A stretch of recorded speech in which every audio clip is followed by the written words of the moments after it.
জীবনচক্রে গণিত সূত্র আমরা ছোটবেলায় অনেকেই পড়েছি।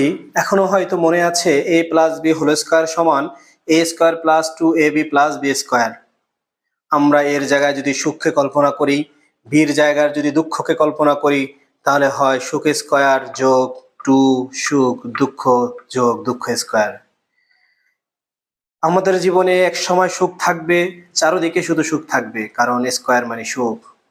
তারপর সেই সুখের সাথে আসে জোড়া লাগবে দুঃখ। একটা পর্যায়ে জীবন চক্রে এমন একটা সময় আসবে, তখন চারিদিকে শুধুমাত্র দুঃখ। সুখ আমরা কি যদি দুঃখকে সামনে নিয়ে আসি, সুখে পরে নেই, তাহলে হয় দুঃখ স্কোয়ার যোগ টু দুঃখ সুখ সুখ স্কোয়ার।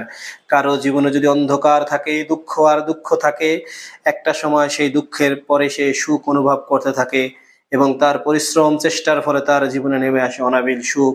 চারদিকে তখন সুখ। তার মানে আমাদের জীবনে যখন সুখ থাকে তখন আমাদের দিশেহারা হওয়া যাবে না, কারণ দুঃখ তার পরেই অবস্থিত। আমাদের জীবনে যখন দুঃখ থাকবে তখন হতাশ হওয়া যাবে না, চেষ্টা পরিশ্রমের ফলে একদিন সুখ এসে আমাদের কাছে ধরা দেবে। এ যেন জীবন চক্রে গণিত সূত্র।